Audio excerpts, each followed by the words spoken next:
Boa tarde a todas, todos e todes. É com imenso prazer que eu estou na coordenação desse simpósio esse intitulado Currículo e Descolonização, Experiências, Memórias, Culturas e Saberes.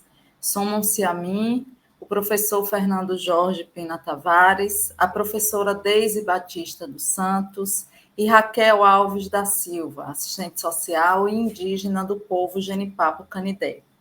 Bom, nosso simpósio ele traz como tema principal as questões em torno da elaboração e práticas curriculares que tensionam discussões acerca dos aspectos que historicamente vinculam o currículo enquanto documento que reproduz práticas socioculturais e políticas aos interesses hegemônicos de manutenção do capitalismo e sua expansão imperialista. Nesse sentido, o poder colonial se revela nos conteúdos curriculares eleitos como formativo e impacta no que se convencionou chamar de currículo oculto. Desse modo, os currículos reproduzem os silenciamentos, epistemicídios e genocídios promovidos pela ciência moderna e seu método. Revelam-se, então, práticas educativas que negam os saberes, simbologias e cultura dos povos subalternizados, resguardando-lhes um lugar de irracionalidade primitiva, linha na qual são colocados os povos não brancos, notadamente os povos africanos e os povos indígenas.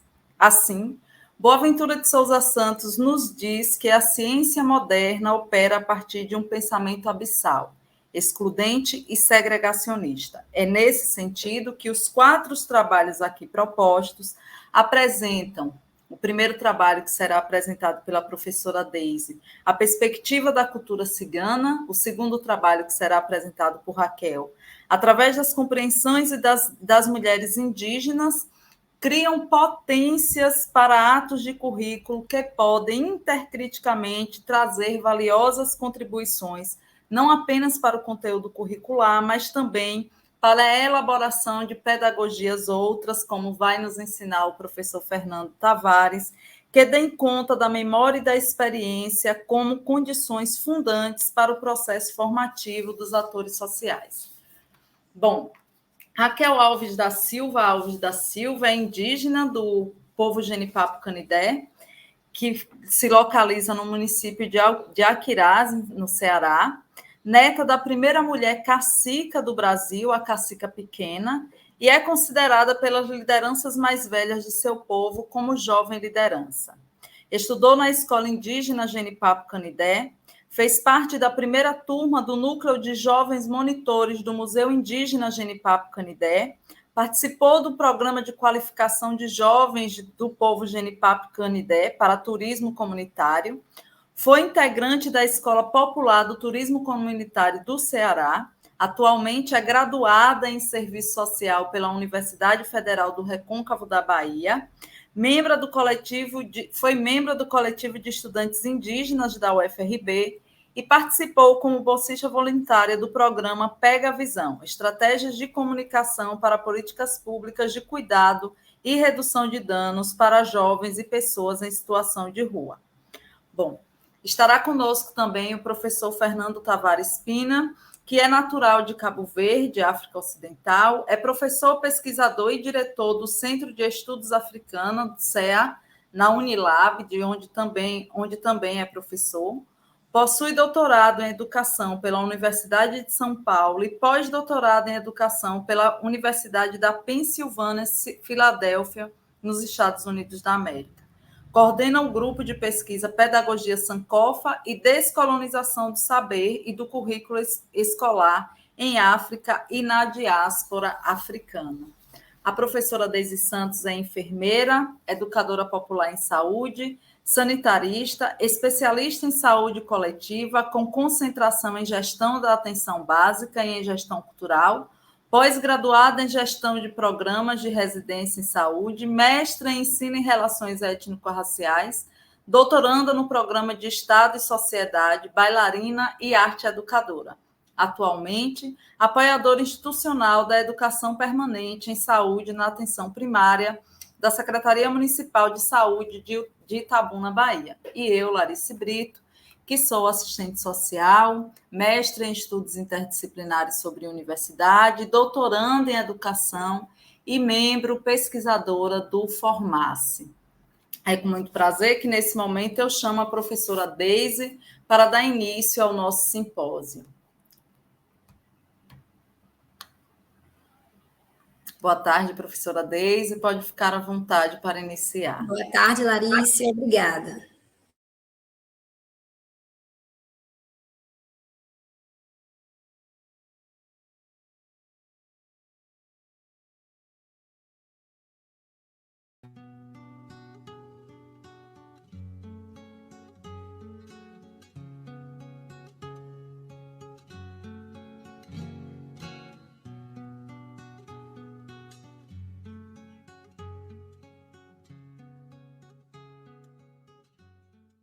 Em meados de 1982, chegou a Itabuna a família cigana Rebouças, na cidade com o patriarca, senhor Juvenal Fortuna Rebouças, e com sua esposa, a bela cigana, senhora Prosperina.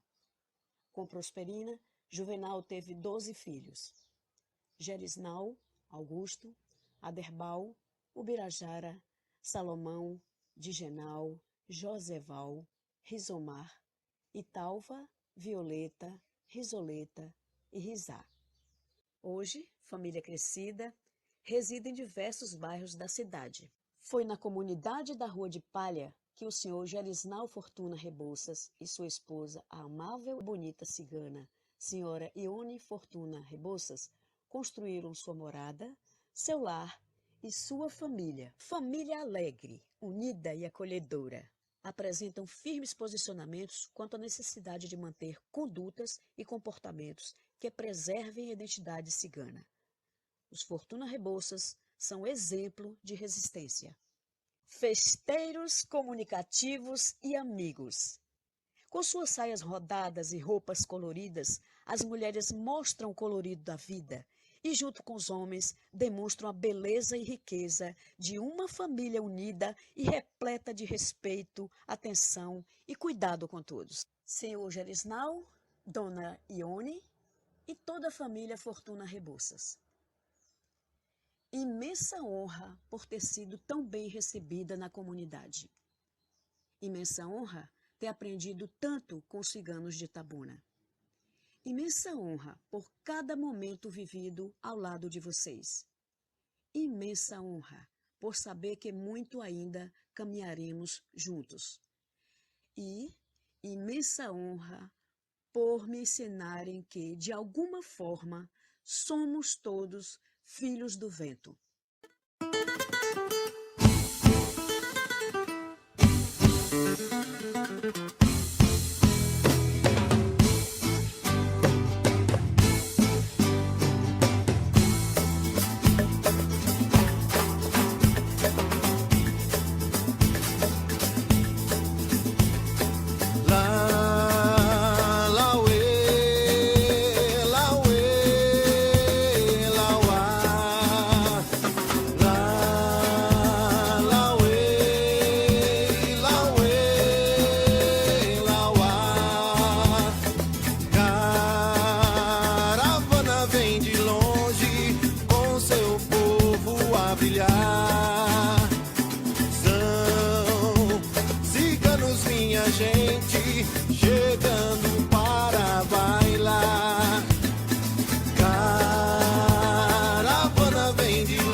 Que dança no olhar, com sua magia vai nos encantar.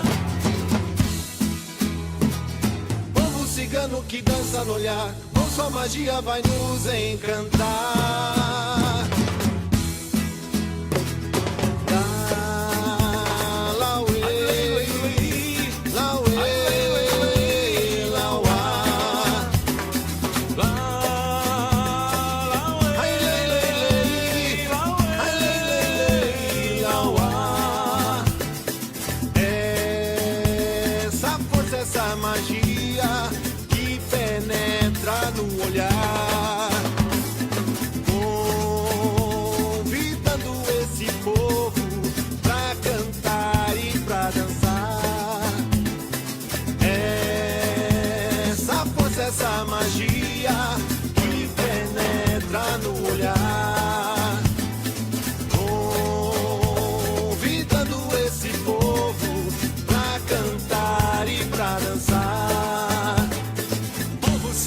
que dança no olhar, com sua magia vai nos encantar.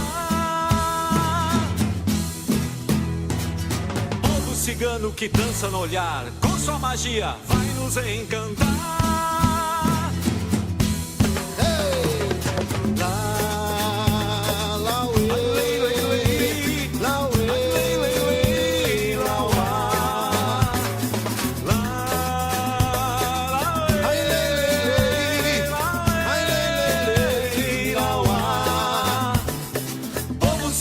Que dança no olhar, com sua magia vai nos encantar. Povo cigano que dança no olhar. A todo, um excelente colóquio.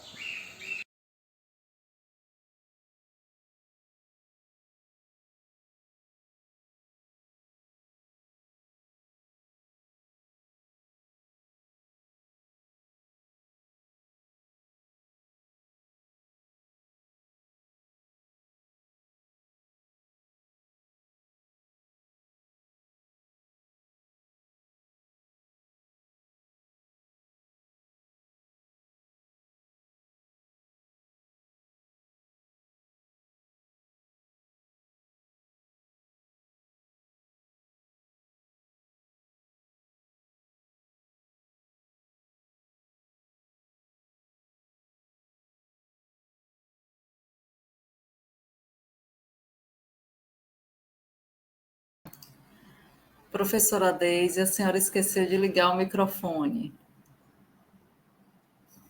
A gente não lhe escutou. Pronto. Tudo certo agora, Larice? Larice? Tá ótimo. Estamos te ouvindo. Pronto. E eu estava dizendo que eu comecei pelo fim, intencionalmente eu comecei pelo fim, como uma forma de lembrar de um elemento cigano que é a roda. A roda que mostra o movimento da vida, dos eternos recomeços, de todos os fins que são começo e de todos os começos que são fins. Eu comecei também intencionalmente com esse vídeo para dizer que eu estou aqui, mas que toda essa produção é de muitos autores, é de muitas vozes, e principalmente que toda essa caminhada tem sido feita a partir do encontro com o povo cigano, do falar com o povo cigano. Então, não poderia estar aqui sem que o povo cigano estivesse aqui comigo nesse momento, especialmente a comunidade cigana de Itabuna. Não à toa, o senhor Gerisnal deseja a todos, no final do vídeo, um excelente colóquio. E o que eu sou Deise, como Larice já me apresentou, e eu vou falar um pouquinho hoje sobre um grande desafio, ciganamente, pensar ciganamente na educação. É preciso fazer isso. Mas, antes de tudo, é preciso entender quem são os povos ciganos. Os ciganos constituem um povo ágrafo, cuja origem é ainda desconhecida. Embora, por questões linguísticas, a maioria dos pesquisadores, dos ciganólogos, façam associação à Índia, mas não se tem ao certo conhecimento a respeito da origem dos povos ciganos. Os ciganos também não representam um coletivo único, eles se dividem em vários grupos étnicos, a exemplo dos grandes grupos Calons, Rons ou Sinti, que possuem especificidades gerais, características gerais do povo cigano, comum a todos, mas algumas especificidades, como a questão da língua. Os Calons falam Xibe, os Rons falam Romani, os Sintis falam Sintó. Na nossa região, no Nordeste, na Bahia, a maioria dos ciganos são da etnia Calon, são os degradados de Portugal. E aí tem toda uma história muito forte para ser pensada no sistema de educação, para ser discutida nas escolas, na sala de aula. E quando a gente vai falar disso, a gente não pode pensar de um texto de Said, muito interessante, que fala sobre o orientalismo inventado pelo Ocidente. E ele diz assim: a essência do orientalismo é a distinção inextipável entre a superioridade ocidental e a inferioridade oriental. E a partir daí a gente vai pensando como esse pensamento eurocêntrico, como esse pensamento único, positivista, que tendenciosamente ou não ainda é persistente nos nossos fazeres, no nosso cotidiano, né, como ele vem invisibilizando, subalternizando a comunidade cigana. Eu sempre coloco que, para além, né, de todo o preconceito, de toda a discriminação que sofre, os ciganos ainda sofrem da invisibilidade. Nós pegamos na mão de todo mundo segura na mão de todo mundo, mas quem lembra dos povos ciganos? Quando os ciganos são ditos, quando os ciganos são convidados para estar na roda? Né? Não por acaso, quando a gente discute, quando a gente senta em um círculo de cultura, quando a gente senta para conversar sobre a comunidade cigana e a gente busca palavras, normalmente a gente escuta fascínio, curiosidade, beleza, medo, muitos mitos, nomadismo, agiotagem, violência. Não por acaso são palavras nessa mesma perspectiva e nessa mesma direção. E a grande pergunta para hoje é: o sistema educacional está verdadeiramente preparado para trabalhar interculturalmente e com amplo reconhecimento e respeito a todas as formas de ser e de saber? E trabalhar interculturalmente significa estar preparado para dialogar com o outro, o respeito ao lugar do outro. Trabalhar interculturalmente, estar preparado verdadeiramente hoje, significa trabalhar sem nenhuma forma de exclusão. Se a comunidade cigana não é verdadeiramente vista nesse espaço, ele já é um indicador, já é uma evidência de que talvez eu precise pensar, repensar a minha forma, né? Até onde eu tenho trabalhado interculturalmente e, de fato, respeitado todas as formas de ser e de saber. E nessa direção, a Ferreira e a gente aqui em total concordância com esse diálogo, vem dizer que, para a maioria do povo cigano, o ambiente escolar ainda é um espaço que coloca em risco a preservação da sua identidade, o que costuma reduzir a frequência, sobretudo das meninas, aos primeiros anos escolares. Para muitos ciganos, a escola é considerada uma interferência em seu modo de vida. Pois vejamos, o modo cigano, o modo de vida cigano, ele busca preservar a sua identidade, a sua história. Não é? E aí, eu, conversando com um amigo cigano, perguntei para ele: por que você não quer que a sua filha esteja na escola, a sua esposa esteja na escola? E ele me responde: Deise, se para ir para a escola a minha filha precisa tirar a veste cigana, o que eu posso esperar dessa escola? Será que ela não vai perder também toda a relação com a comunidade? E a gente responde o que nesse momento? O que a gente diz para a comunidade cigana que busca historicamente, vivendo à margem da sociedade, se manter resistente e está aqui, até agora, preservando a sua identidade, a partir de uma memória, a partir de experiências prévias. Não é? A família cigana, por outro lado, nos seus modos de vida, eles tendem a não colocar a educação, sobretudo a educação formal, como uma prioridade. A leitura, o cálculo e a escrita já são, na maioria das vezes, para os ciganos, o necessário, porque isso já permite as relações, né, com os não ciganos, com a população gadie.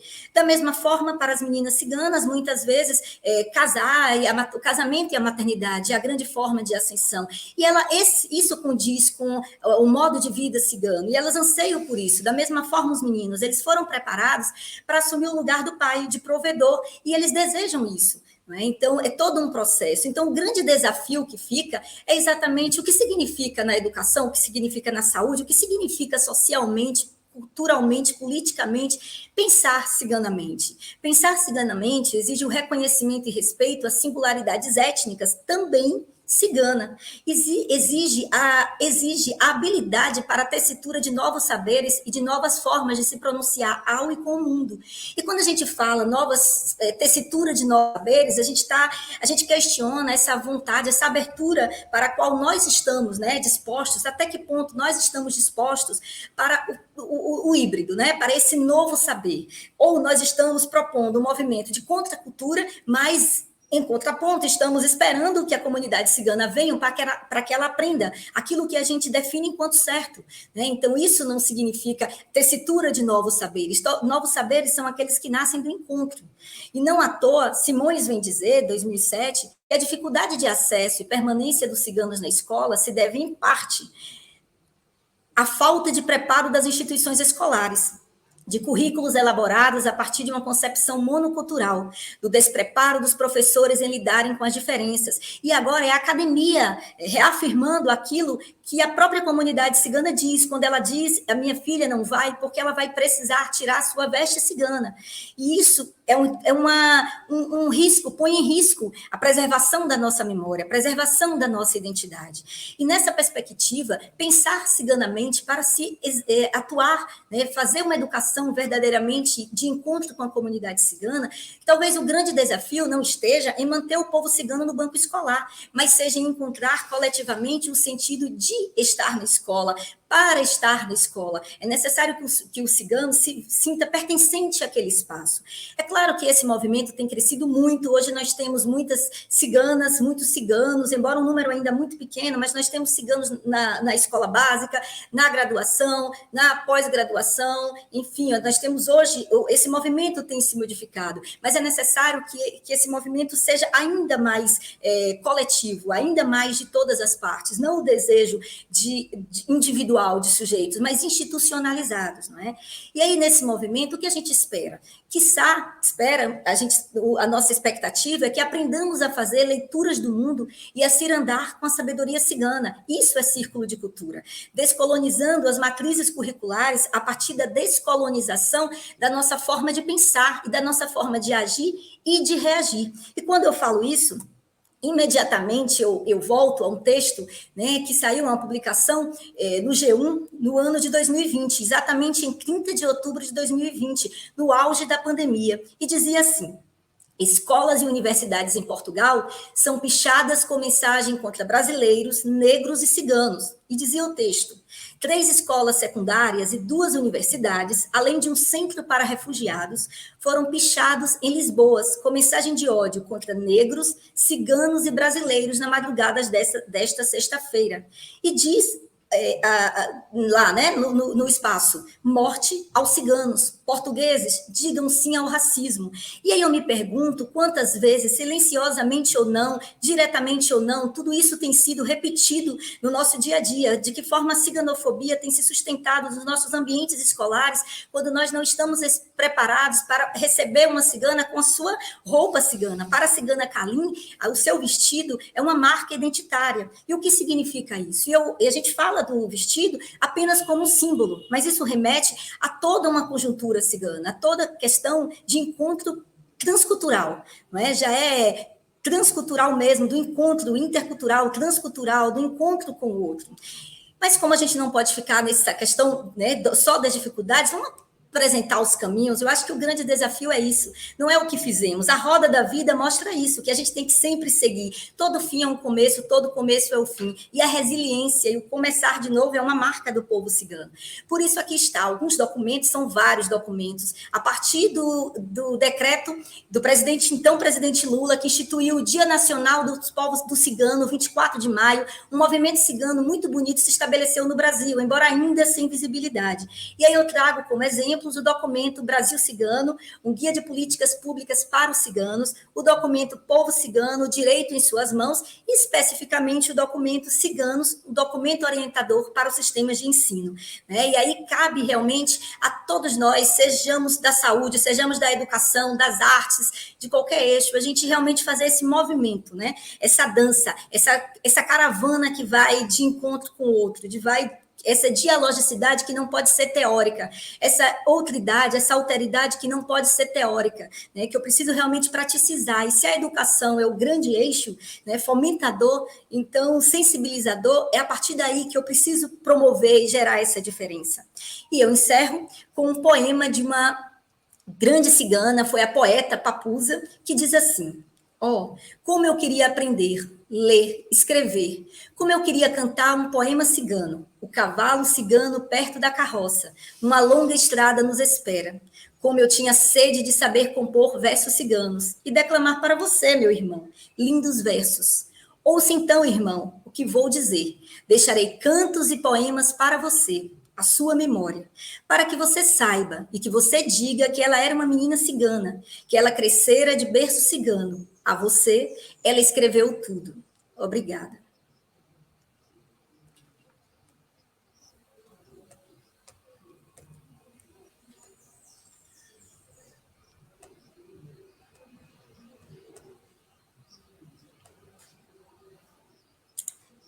Era isso que eu tinha um recado para dar. Fico na sala inteiramente disponível para dialogar com vocês. Imensamente feliz por estar aqui, imensamente feliz pela oportunidade de estar com a comunidade cigana nesse momento. E Espero que esse seja só o primeiro momento de diálogo, para que no próximo colóquio estejamos aqui também com muitos ciganos que estiveram de longe agora, mas que estejam aqui conosco nessa grande roda. Obrigado, Larice. Obrigada a todos. Nós que agradecemos, professora Deise. Eu quero lhe dizer que a senhora foi corretíssima com o tempo, a gente nem precisou lhe avisar, ficou dentro do tempo, ainda faltando 1 minuto, inclusive, para finalizar a sua fala. A gente teve muitas... sua fala mexeu muito com o pessoal que está nos acompanhando a partir da plataforma da Even, todo mundo lhe dando os parabéns, dizendo que sua apresentação estava linda e emocionante, que é emocionante ouvi-la. E alguém pediu para dizer que, além de enfermeira, a senhora é professora do mestrado profissional em Educação Profissional e Tecnológica do IFPE. Bom, a senhora me traiu não trazendo isso no seu currículo, mas me pediram para trazer aqui nos comentários. Agradeço imensamente, professora Deise. Penso que a senhora traz questões fundamentais para que a gente pense os processos educativos, para que a gente pense o que é o ato formacional para além da educação formal, para além do que a escola nos propõe como educação, né? Nesse momento, eu chamo a Raquel para dialogar conosco. A professora Deise vai continuar conosco aqui para responder qualquer pergunta que venha. E, nesse momento, eu convido Raquel para conversar com a gente.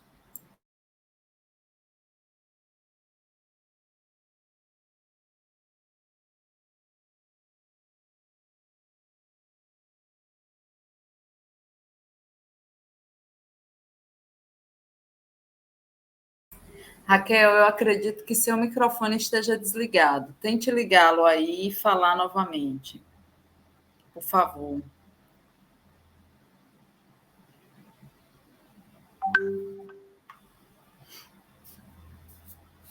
Não.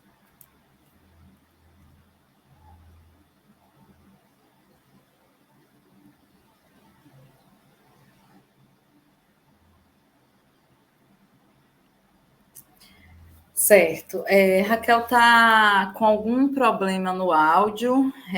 A gente precisa entender que, nesse momento em que dependemos tanto da tecnologia, é importante que essas coisas aconteçam, porque, no final das contas, a tecnologia não dá conta de tudo.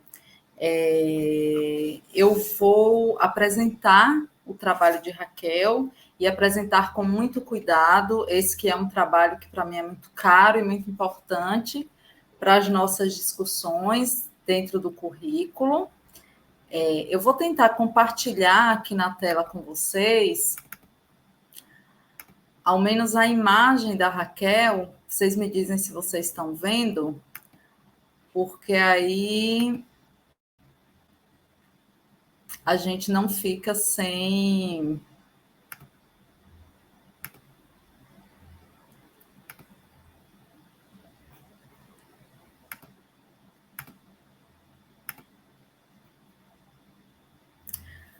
Alguém me diz aí, através do microfone, se o compartilhamento deu certo, por favor. Pronto, já aparece, não é isso? Ótimo. O trabalho de Raquel é intitulado Mulheres Indígenas, Gênero na Perspectiva Indígena sob o Olhar Decolonial. Kel, você pode deixar a sua câmera aberta, ao menos a gente lhe vê. E esse trabalho é de autoria de Raquel da Silva Alves, que se formou recentemente em Serviço Social pela Universidade Federal do Recôncavo da Bahia, falando sobre o protagonismo de mulheres indígenas na discussão do feminismo. Bom, e Raquel nos diz o seguinte: a escrita sobre as mulheres indígenas corresponde em apresentar para a esfera acadêmica novas formas de configuração dos movimentos indígenas, dando ênfase na forte atuação feminina. Assim, o recorte de gênero é colocado em pauta sobre uma análise decolonial a partir das escrevivências das próprias mulheres indígenas e suas cosmovisões acerca de suas especificidades e realidades. A temática abordada visibiliza o forte protagonismo das mulheres indígenas, evidenciando os dilemas enfrentados por estas nos processos de luta pela garantia dos direitos para os seus territórios. Analisa as transformações que estas mulheres proporcionaram no contexto dos povos indígenas, pois antes o ser feminino exercia papel somente nas aldeias, e nos últimos anos estão ocupando os espaços de luta, seja nas organizações locais, nas articulações estaduais e a nível nacional dos movimentos indígenas. Desse modo, a forma utilizada para chegar à compreensão de como são planejadas estratégias das mulheres indígenas para serem visibilizadas no movimento de seu território e fora dele, foi o acesso às escritas de intelectuais indígenas e não indígenas e às narrativas das mulheres indígenas que compõem a articulação do movimento de indígenas.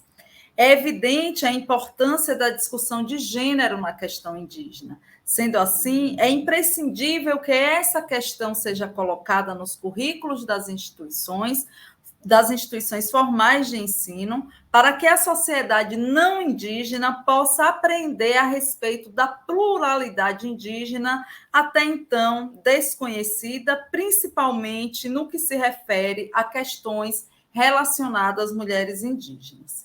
A forma de organização das mulheres indígenas é, sem dúvidas, um movimento que ressignifica as ideologias apresentadas pelo feminismo ocidental, pois se configura na perspectiva coletiva dos povos, ou seja, para além da questão de ser mulher, remete também a questões étnicas culturais apresentado por cada território indígena. Portanto, a inserção desta discussão nos currículos é de suma importância para o processo de descolonização dos saberes, a partir do acesso à compreensão diversas acerca da realidade humana. O protagonismo feminino indígena vem ganhando destaque.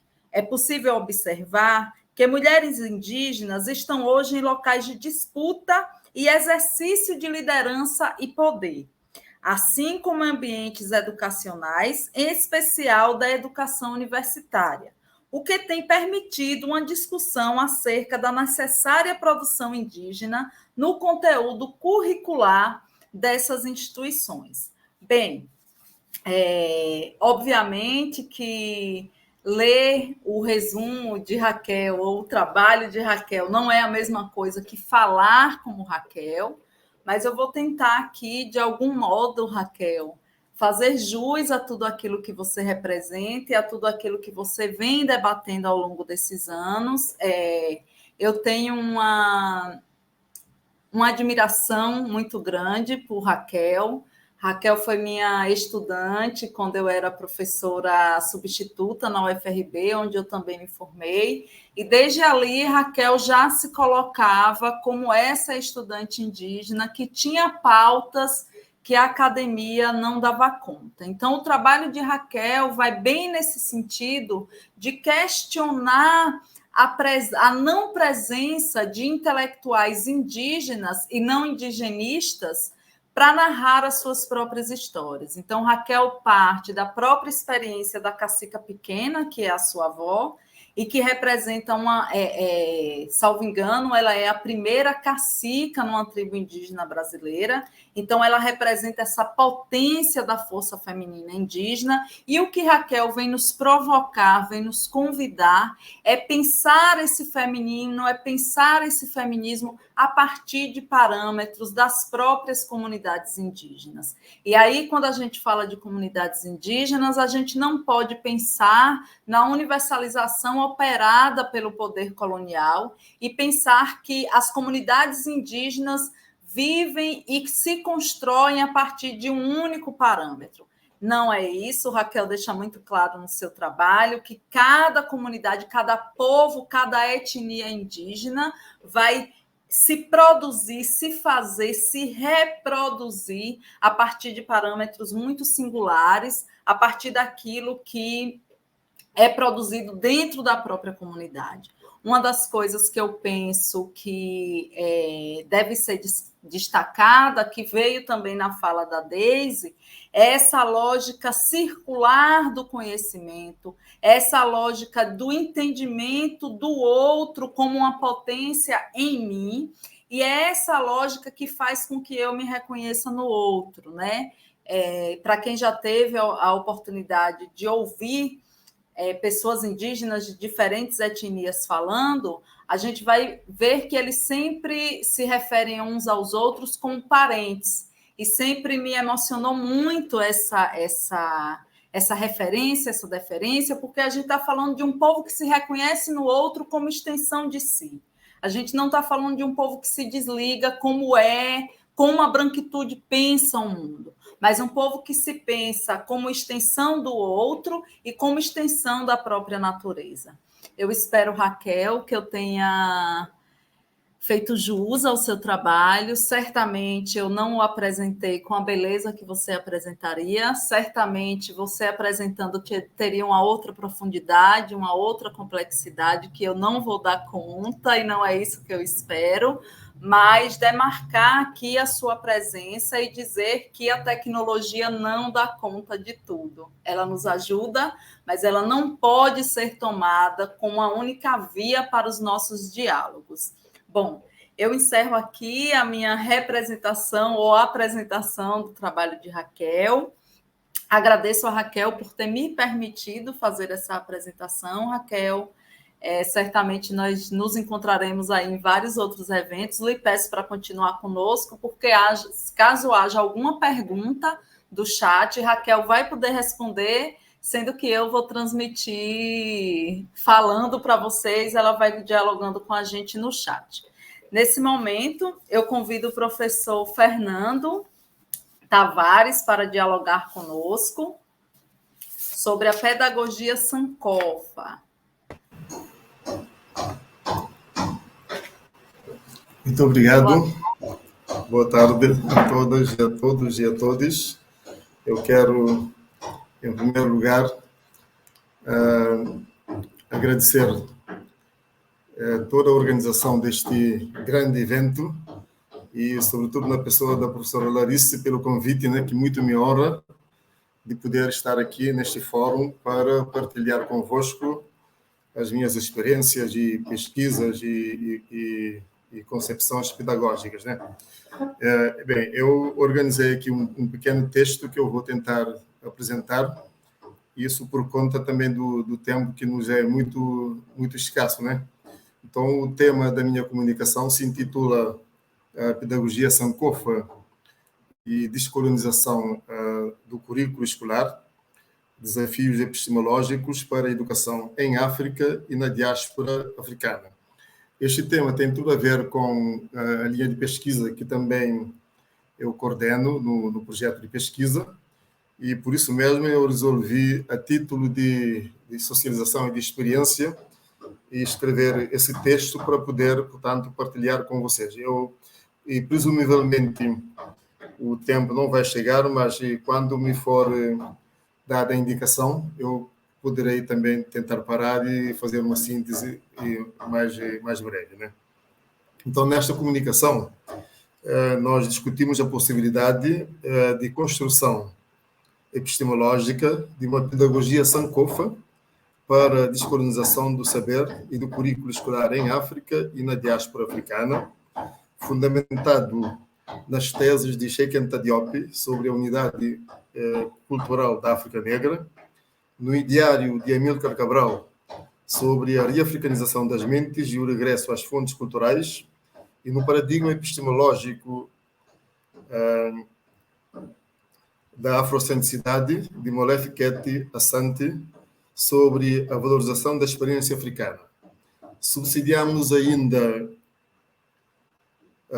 de outras contribuições teóricas, como as de Frantz Fanon, Elikia Mbokolo e Joseph Xerbo. A pedagogia Sankofa enfatiza estudos e pesquisas produzidos em África e na diáspora africana, comprometidos com a valorização da experiência africana, o empoderamento e a emancipação das gerações africanas e das diásporas. O objetivo desta comunicação é congregar subsídios teóricos que possibilitem a construção de pontes epistemológicas cuja localização psicológica e lugar de fala estejam referenciados à África e à diáspora africana. O sentido e a missão da pedagogia Sankofa. Etimologicamente, Sankofa pode significar tanto a palavra na língua Akan, do povo Akan, que se traduz em português como volte e pegue, ou os símbolos adrincas achantes de um pássaro com sua cabeça virada para trás, pegando um ovo de suas costas, quanto um formato de coração estilizado.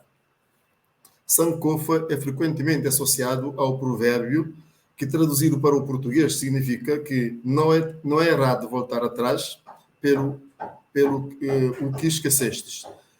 Transpondo o sentido semântico de Sankofa para a ancestralidade africana, significa que nunca é tarde voltar atrás e resgatar o que estava perdido. E é a partir desta perspectiva hermenêutica que procuramos dar corpo ao projeto epistemológico de uma pedagogia Sankofa, cuja missão é resgatar a sabedoria impregnada na ancestralidade africana. Esta sabedoria foi objeto de apagamento teórico, físico e simbólico, regimentado pelos processos de iluminação coloniais, desde os primórdios da formação da cultura greco-romana, passando pelo renascimento cultural do fim da Idade Média até ao seu apogeu com o iluminismo europeu. A filosofia das luzes consolidou a tese milagre grego, que rejeita as influências da cultura africana quemética na formação do pensamento ocidental de matriz logocêntrica e tornou-se responsável pela afirmação do mito da supremacia europeia sobre as outras civilizações e culturas não brancas, não caucasianas, não europeias. Nestes termos, a civilização europeia assume pretensiosamente um caráter universal, sendo que as civilizações africanas, asiáticas e latinas são concebidas como esferas particulares e exóticas. A missão da pedagogia Sankofa é descolonizar as narrativas que colocam a África e a diáspora africana no pé da escada da civilização, invisibilizando, deste modo, a sua anterioridade e pujança civilizacionais no devir histórico da humanidade. Na obra intitulada A Unidade Cultural da África Negra, Cheikh Anta Diop postula a existência de um sistema cultural único entre os povos africanos do continente e da diáspora. Esse sistema cultural tem como locus enunciativo a ancestralidade africana, que, por sua vez, está enraizada na ondogênese das civilizações africanas que emergiram nas margens do Rio Nilo, quais sejam as civilizações quemética e Núbia, respectivamente Egito e Etiópia. Para Cheikh Anta Diop, essas duas civilizações são as mais antigas da humanidade e, por esta razão, fazem do continente africano não somente o berço da humanidade, como também da civilização humana.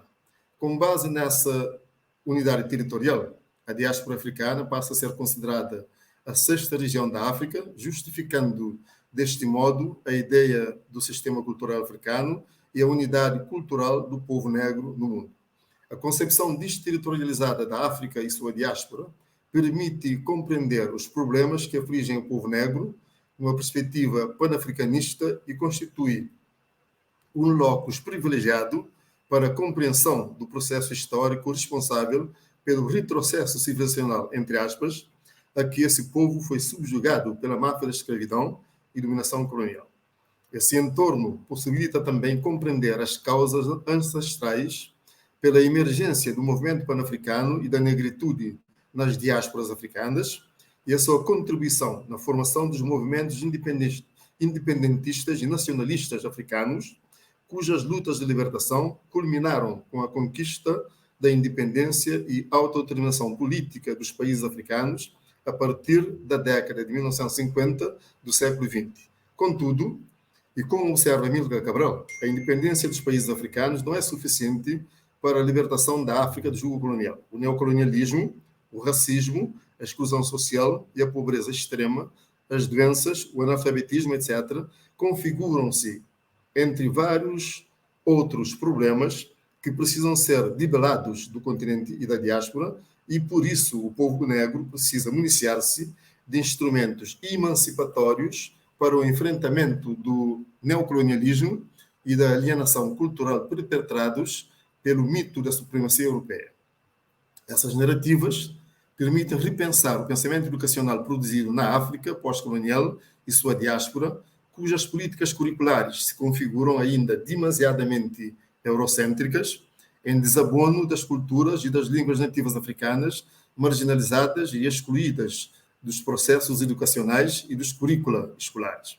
O pressuposto teórico legitimador desse processo de marginalização das culturas africanas tem como fundamento a ideia de que a Europa é a única civilização digna de nota, sendo que as outras culturas e civilizações não europeias precisam passar pelo processo assimilacionista e civilizatório, cujo paradigma se encontra na própria civilização europeia.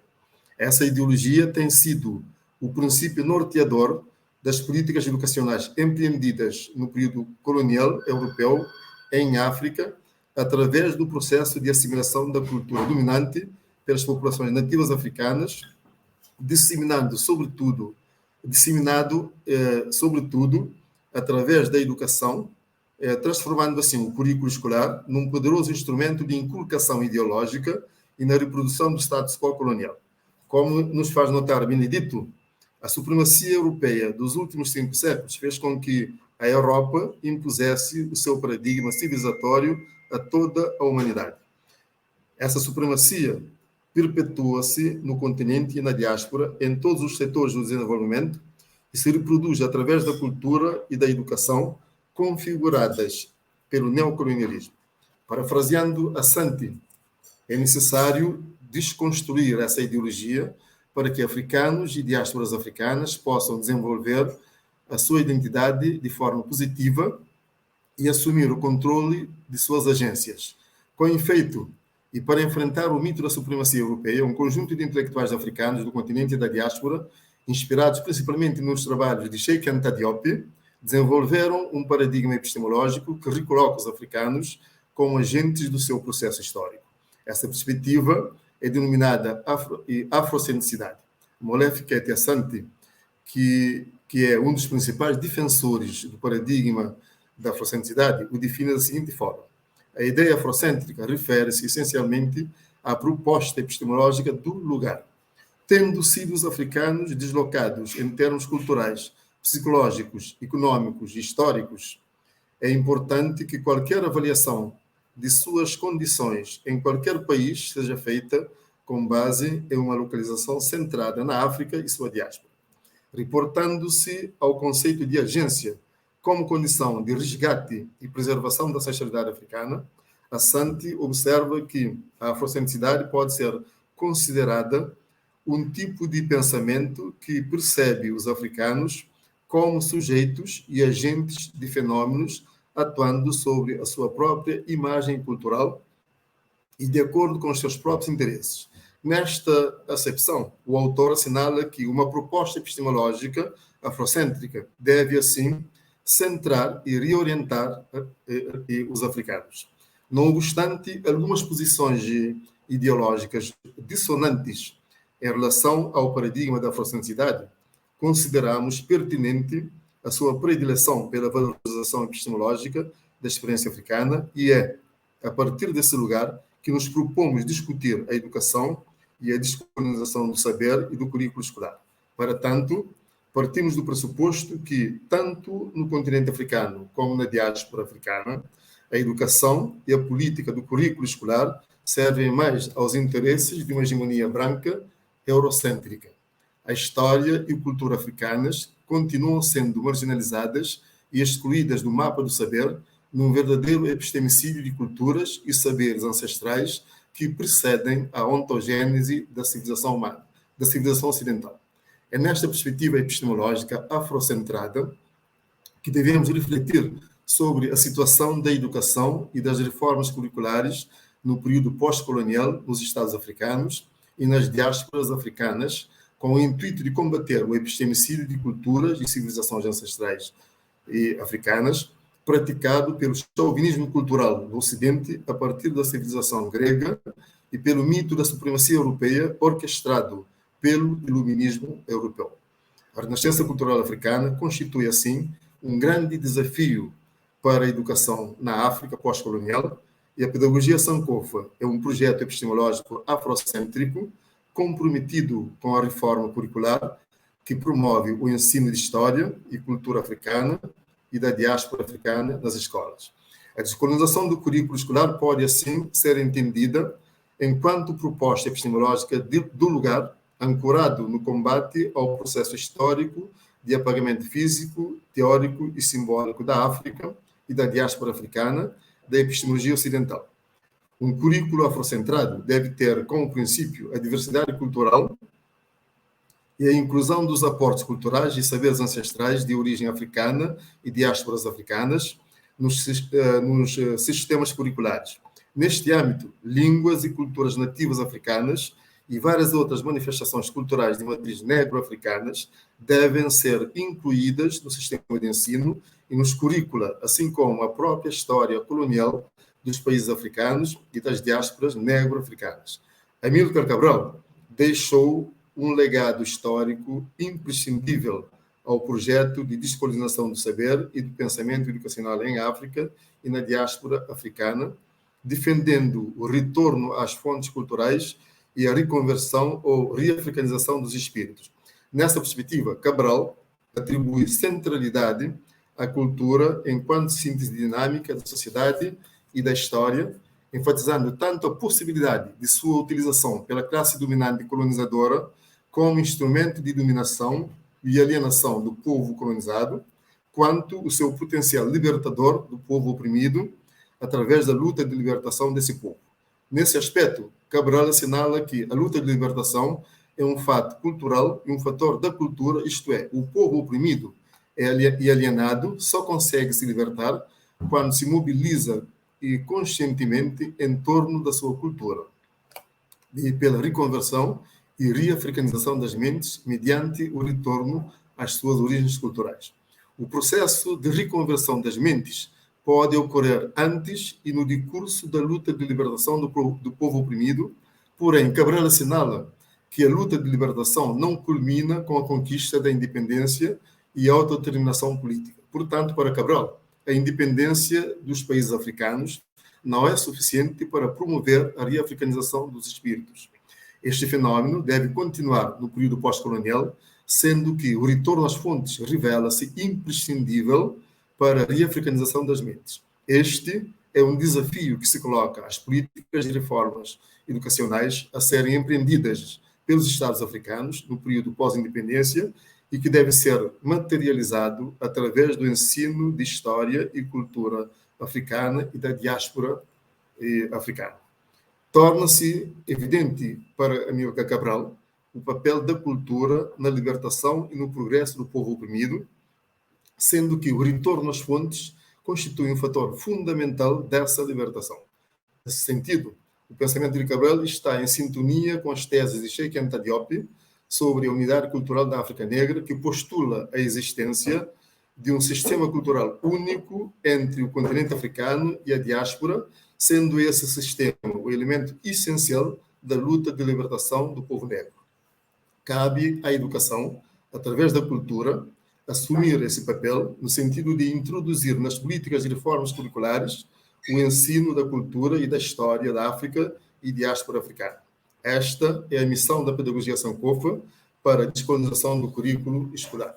Na mesma linha de pensamento de Cabral, Frantz Fanon assume um papel relevante na descolonização do saber em África e na diáspora africana, criticando a articulação entre raça e espaço e suas implicações. Fanon analisa as expressões assimilacionistas da colonização, que reitera de diversas formas que quanto mais negras e negros rejeitarem sua ancestralidade, mais a produção cultural de seus povos, a branquitude e a civilidade estarão próximas. Nessa perspectiva, Fanon defende a separação entre o conhecimento nativo e a ignorância, uma confusão propositadamente enunciada e articulada pela ideologia colonial. Com isso, Fanon denunciou o discurso eurocêntrico que insistia em denominar as colónias de terras sem saber, estéreis para o conhecimento válido das ciências e da filosofia, propondo assim a descolonização do pensamento.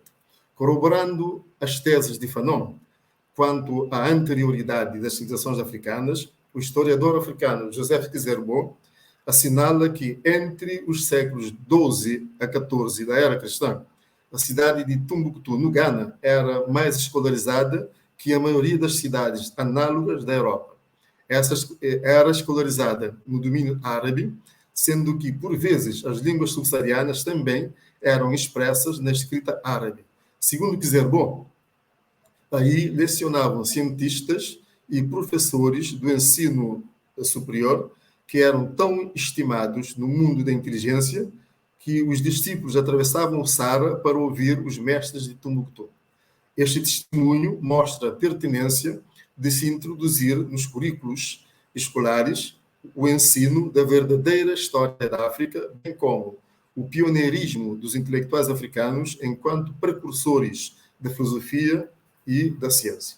Com a mesma relevância historiográfica, Eneki Mbokolo reforça a ideia da anterioridade das civilizações africanas, observando que na África Central existiam cidades altamente urbanizadas no século XV a.C. Os povos bantus eram donos de sofisticada tecnologia siderúrgica bem antes das invasões europeias. O Reino do Congo era um estado altamente sofisticado. Neste sentido, Mbokolo argumenta que é preciso uma visão pluridimensional e continental da África, pelo que é fundamental estudar a África e a diáspora como sua contraparte ou sua sexta região.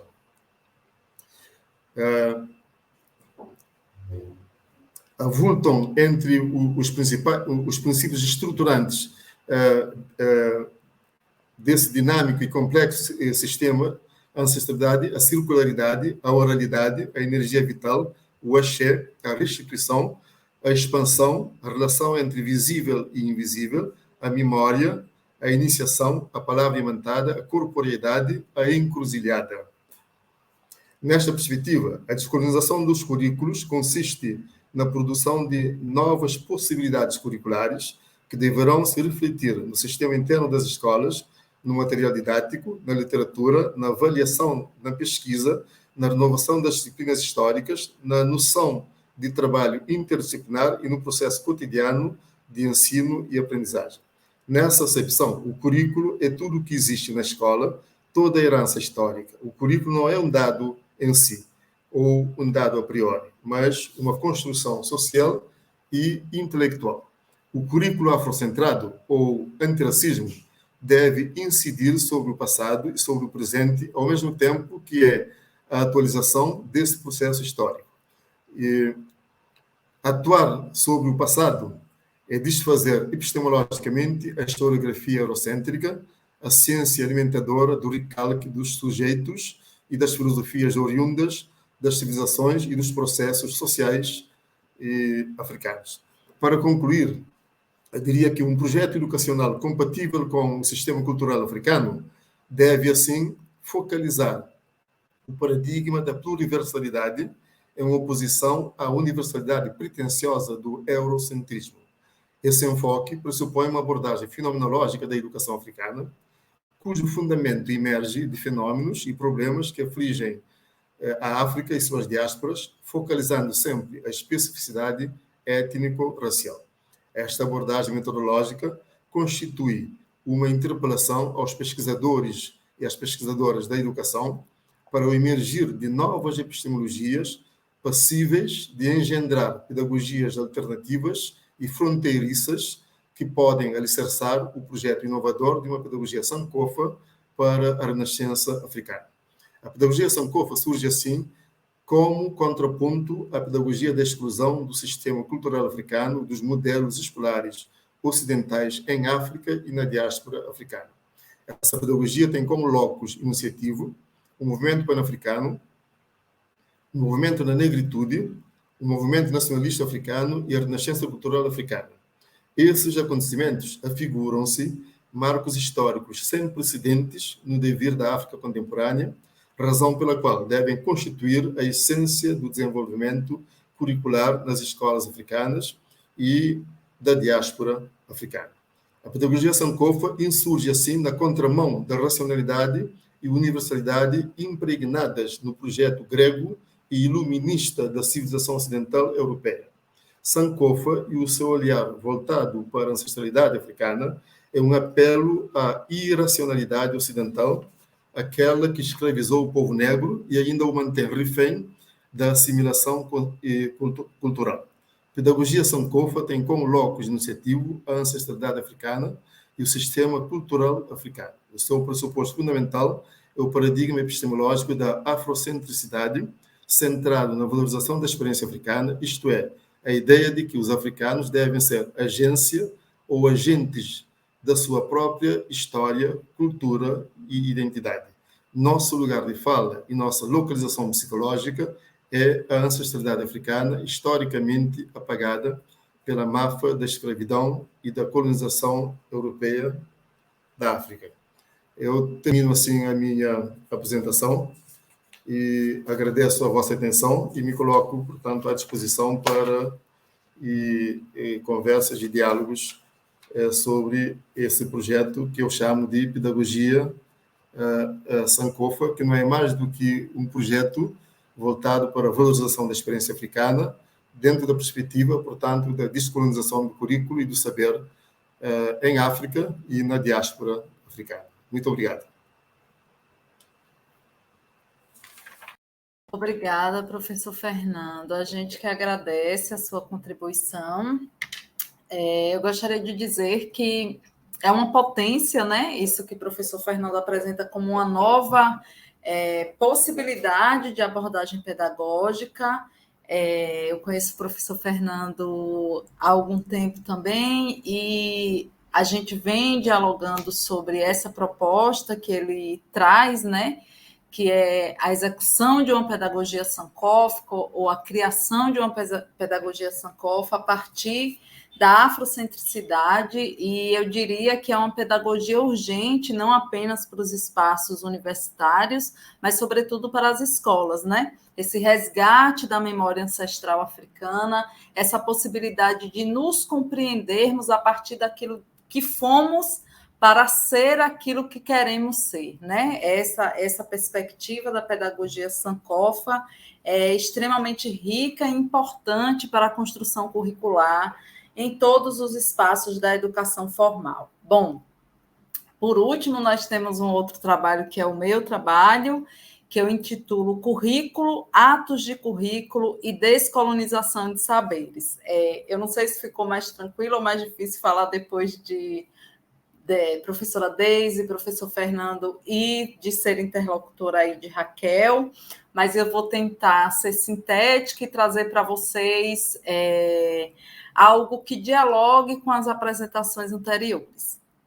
Então, nesse trabalho em que eu discuto currículo, ato de currículo e descolonização de saberes, o meu principal interesse é compreender esse documento que a gente chama currículo, esse documento que é construído formalmente através de um documento mesmo, datado e que pode ser consultado a qualquer momento, mas é também pensar o currículo como algo que se forma a partir da prática de sujeitos cotidianos, a partir da ação de sujeitos cotidianos. Então, o primeiro movimento é pensar que o currículo, enquanto esse dispositivo formal, esse documento formal, ele é pensado a princípio como um modo, como um instrumento de controle de corpos, né? Os debates que inauguram a discussão em torno do currículo, eles datam do início de 1900 ali, e eles vão discutir o currículo como um documento que possibilita o controle de corpos para a manutenção do status quo. O currículo, portanto, ele está conformado como um documento a favor da expansão do capitalismo e, portanto, a favor do aprofundamento e da complexificação do capitalismo enquanto um sistema imperialista de imposição de saberes.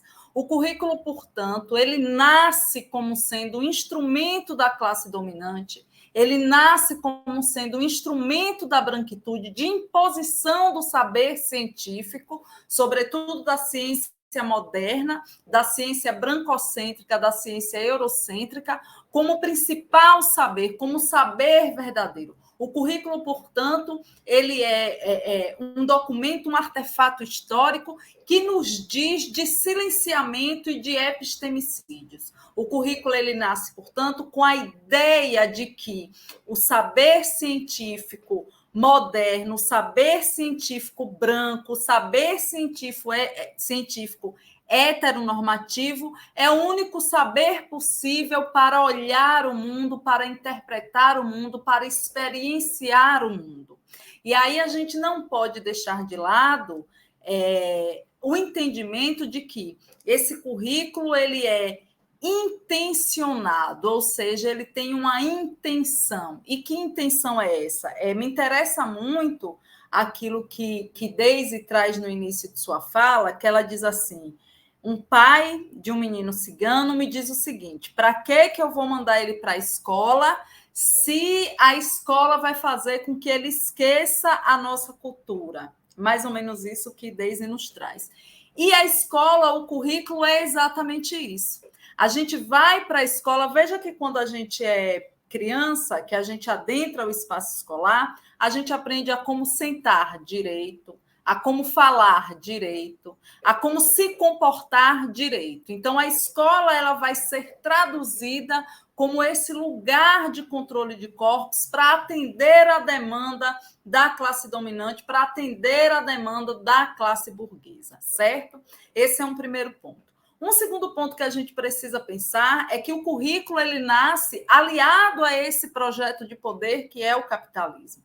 Portanto, percebam que a sirene escolar vai se assemelhar à sirene das fábricas, à sirene das indústrias, logo ali no iniciozinho do processo de industrialização no Brasil, ali na década de 20 e 30. Então, a gente tem uma escola montada para atender aos desejos do sistema capitalista. E não apenas a escola, senão que também a própria universidade, que passa a ser o local de produção de ciência, essa ciência branca, essa ciência hegemônica, essa ciência que se pretende racional, essa ciência que se pretende neutra, essa ciência que se pretende distante daquilo que ela diz conhecer. Então, a ciência vai tratando o outro como um ser externo, como um ser exterior, como um ser desprovido de capacidades intelectivas. Então, o projeto da ciência moderna, ele é um projeto colonizador, ele é um projeto impositor e ele é um projeto racista. Não é à toa que Aníbal Quijano vai nos falar sobre a colonialidade do poder.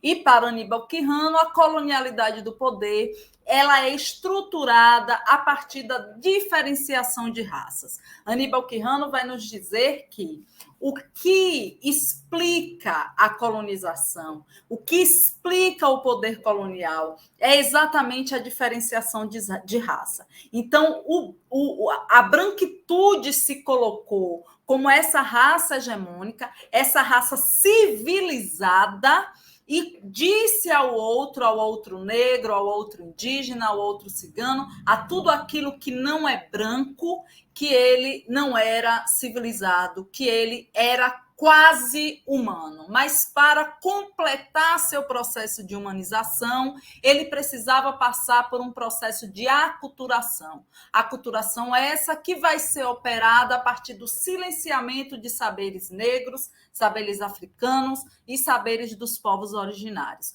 A escola seria, portanto, lugar, a escola, a universidade seria, portanto, lugar onde eu me afasto daquilo que eu aprendi na minha comunidade. Comunidade essa que é, se não um elemento fulcral de subjetivação do ser negro, subjetivação do ser indígena. Então, a ciência vai afastando o sujeito das suas experiências cotidianas, dos seus sentires, para dizer que só é civilizado um ser humano neutro, um ser humano extremamente racional, um ser humano que se distancia do seu sentimento, um ser humano que se distancia dos valores de sua comunidade. E aí a ciência vai dizer que o senso comum, que o conhecimento que não é científico, ele não tem valor. E, portanto, os povos negros, os povos indígenas, são desprovidos de capacidades intelectivas. E isso vai ser o fundamento, vamos dizer assim, dos currículos escolares ali, início da década de 20, início da década de 30, que vão operar a partir dessa lógica. Essa lógica também vai operar no ambiente acadêmico, porque, como bem Raquel trouxe no seu trabalho, o ambiente acadêmico desconhece outras perspectivas de luta de mulheres, de lutas femininas, que não aquela pautada pela branquitude. E quando eu digo desconhecimento, eu não estou querendo dizer que a gente não saiba da existência de intelectuais negras que discutem outros feminismos, ou não saiba da existência de intelectuais indígenas que propõem uma outra abordagem de gênero. Eu estou querendo dizer que ela não reconhece, ela não elege esse saber como um saber formativo. O currículo, portanto, o currículo hegemônico, portanto, ele vai ser atravessado por esse silenciamento e ele vai contribuir para o que Boaventura chama de epistemicídio e o que Sueli Carneiro vai dizer do não lugar. Então, o currículo hegemônico, ele vai operar para o recrudescimento do não lugar de pessoas negras, de pessoas indígenas, de pessoas pobres. Esse é um primeiro esclarecimento para a gente pensar a descolonização de saberes. Então, é preciso que a gente compreenda que, enquanto documento formal, o currículo é sim atravessado por interesses políticos, o currículo é sim atravessado por interesses culturais. Enquanto um currículo hegemônico, esses interesses políticos, esses interesses culturais, dizem respeito aos interesses da branquitude. E, portanto, é possível dizer que a maioria dos currículos hegemônicos são currículos que carregam em si traços racistas. E quando eu digo traços racistas, é porque, se a gente buscar na nossa memória, a gente vai ver que dificilmente lá no ensino primário, no ensino médio e mesmo na universidade, a gente teve a oportunidade de ler autores negros, de ler autores indígenas e de compreender esse povo como um povo que produz, o nosso povo como um povo que produz conhecimento. Portanto, o currículo ele vai ser atravessado pelo interesse de silenciar saberes. O currículo ele vai ser atravessado pelo interesse de manter o status quo e, portanto, de manter os interesses da branquitude enquanto classe hegemônica, os interesses da heteronormatividade enquanto experiência única da sexualidade. Então, a escola, e aí foi uma outra coisa da fala de Daisy que eu trago para cá, quando ela diz da escola como esse espaço onde você é colocado e que vai controlar seu corpo e que vai promover um processo de aculturação.